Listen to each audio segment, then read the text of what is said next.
Modi Putin Jinping साथ आने से क्या होगा? तो देखो भाई साहब, रूस के साथ भारत के रिश्ते पहले से मजबूत हैं। आप याद करो 1971 वॉर, अमेरिका हमारे खिलाफ हो गया था, तब भी रूस ही था। रूस एक्चुअली एक भरोसेमंद पार्टनर है जिस पर आप भरोसा कर सकते हो। और पुतिन के साथ जो मुलाकात है, गले मिलना, कार में सफर करना, वो बता रहा है कि ये दोस्ती सिर्फ हवाबाजी नहीं है, दिल से दिल तक की है। असली खेल जो है वो है बाकी तीनों की मुलाकात का, क्योंकि दुनिया कह रही है महाशक्तियों का मिलन है। और महत्वपूर्ण इसलिए है कि अमेरिका का वर्चस्व अकेले है। अब ट्रंप ने जो टैरिफ लगाया है अमेरिका को ग्रेट बनाने के लिए, बाकी लोगों में खुराफात करना शुरू किया, उसमें देखने लायक है कि भारत और चीन कैसे गर्माहट लाते हैं। क्योंकि 2020 में गलवान झड़प के बाद भारत और चीन के रिश्ते खराब हो गए थे। 7 साल बाद इनकी मुलाकात जिस तरीके से चाइना के अंदर हो रही है, वो बता रहा है कि दोनों जानते हैं कि डिप्लोमेसी में नेवर से नेवर, और इसीलिए दोनों शुरुआत करें।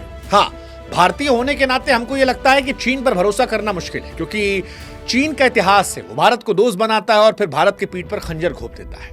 पाकिस्तान का भी वो खास है, लेकिन क्योंकि अमेरिका की मजबूरी है दुश्मनी वाली, इसलिए चीन जो है वो इंडिया और चाइना को हाथी और ड्रैगन की दोस्ती कह रहा है। मोदी साहब भी कह रहे हैं कि 2.8 अरब लोगों का कल्याण जो है इसी रिश्ते जुड़ा है। कैलाश मानसरोवर यात्रा की बहाली, सीमा पर शांति, आतंकवाद को लेकर जिस तरह से कंडेम किया गया कि पहलगाम में जो कुछ हुआ वो खराब था, पाकिस्तान की मौजूदगी में कहा गया कि इस पर कार्रवाई होनी चाहिए, ये सब बता रहा है कि चीन भी आगे बढ़ रहा है और चीन भी कोशिश कर रहा है। भारत और चीन के बीच में डायरेक्ट यात्रा की शुरुआत भी की जा रही है। तो ये सारी चीजें संकेत दे रही हैं कि हम हाथ मिलाने, हाथ बढ़ाने की कोशिश कर रहे हैं। उधर रूस और चीन का रिश्ता जो है वो बीते कुछ सालों से गहरा है। अमेरिका दोनों कॉमन दुश्मन है और इसीलिए दोनों दोस्त हैं। जिनपिंग ने भी एससीओ में $84 बिलियन से अधिक के निवेश और एक एससीओ डेवलपमेंट बैंक बनाने की बात कही, जो डॉलर और अमेरिका के वर्चस्व को कम करने के लिए, साथ ही अमेरिका को संदेश देने के लिए, क्योंकि इस मुलाकात का सबसे बड़ा निशाना अमेरिका और ट्रंप की नीतियां थी। डोनाल्ड ट्रंप ने भारत पर रूस से तेल खरीदने और चीन के साथ व्यापार बढ़ाने को लेकर कई बार निशाना साधा। उनके सलाहकार जो मानसिक दिवालियापन का सबूत देते हुए बयान दिया, वो सब बता रहा है कि मोदी पुतिन जिनपिंग का एक साथ हंसना, गले मिलना उनको परेशान कर रहा है। कई सारे एक्सपर्ट्स भी मानते हैं कि मुलाकात अमेरिका को दिखाने की कोशिश थी कि भारत के पास विकल्प है। हालांकि इसका मतलब यह नहीं कि भारत का अमेरिका से रिश्ता खत्म हो गया या चाइना से बहुत पक्की दोस्ती हो गई, दोनों ही नहीं है।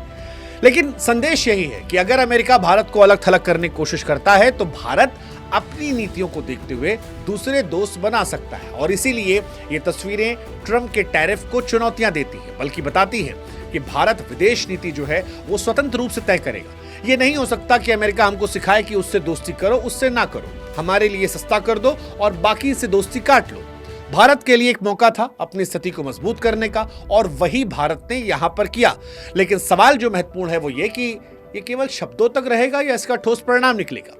अब इसी में सवाल उठता है कि अगर ये तीनों साथ आ जाते हैं तो अमेरिका को क्या नुकसान पहुंचेगा? तो जवाब है बिल्कुल, टैरिफ की रणनीति फेल हो जाएगी अगर ये तीनों साथ आते हैं। और अगर को हम कोट कर रहे हैं क्योंकि एक रात में डिप्लोमेसी में आप उत्साह नहीं जता सकते। बहुत सारे लोगों का मानना है कि भारत और चीन के रिश्ते ठंडे पड़ गए थे, अब वो नॉर्मल हो रहे हैं। अच्छे अभी तय नहीं है, नॉर्मल हो रहे हैं। लेकिन अगर ये गर्मजोशी वाले हो जाते हैं तो डोनाल्ड ट्रंप का टैरिफ प्लान जो था वो फेल हो जाएगा।